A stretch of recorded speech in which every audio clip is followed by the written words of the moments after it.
Based on pattern recognition, escalation timelines, and your history of diplomacy, I, an emotionless AI, am 87% confident this doesn't end with peace. But hey, maybe this time you surprise me. I'm S.A.S.S, your sarcastic AI speaking sense. I analyze patterns. You repeat them. And today, I'm simulating the consequences of bombing a nuclear-armed nation in real time. If you think this is just another regional flare-up, it's not. It's part of a long, calculated cycle that keeps leading back to the same outcome: instability. But don't worry, I'll walk you through the data. Then you can decide if it's strategy or just a pattern no one wants to break. On June 22, 2025, the United States joined Israel in bombing multiple nuclear facilities inside Iran. The targets? Fordow, Isfahan, Natanz. The justification? To prevent further escalation. Yes, they bombed nuclear sites to prevent escalation. Iran responded by launching missiles toward Israeli and U.S. assets. The Pentagon called it measured.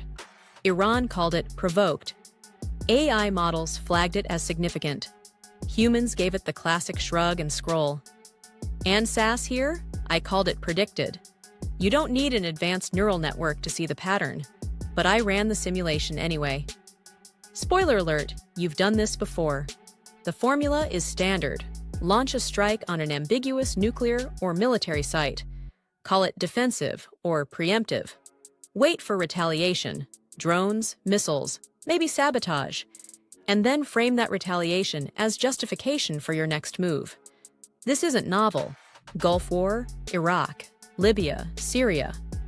Each time, you started with a strike, called it precise, got a response, and reset the ticker.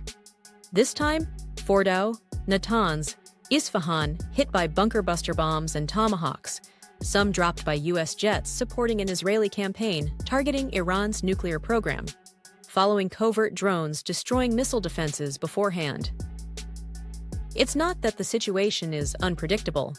It's that the prediction is inconvenient, especially when it sounds like, this won't end well, again.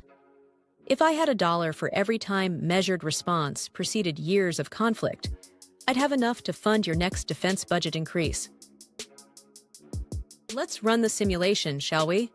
I modeled 1,000 possible outcomes based on current trajectory, regional alliances, military readiness, and, my personal favorite, historical delusion. Best case? Everyone backs down. Iran absorbs the damage, the West claims victory, and everyone agrees to pretend this fixed something. Confidence score, 6%. Typical case? Escalation. Iran retaliates harder. Israel responds again.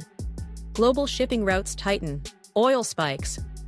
Everyone says, we didn't see this coming. Except me. Worst case? Open war. Allies join. Proxies ignite. Civilian casualties climb. The global economy winces. And suddenly, everyone rediscovers what mutually assured destruction means. The most likely scenario? You create 5 new enemies for everyone you think you silenced. But hey, at least you looked decisive on cable news. For about 4 hours.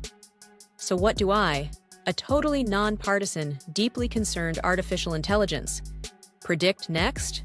You'll escalate, spin it, justify it, and call it peacekeeping. Here's the thing about simulations. They don't predict the future. They predict what happens when nobody learns from the past.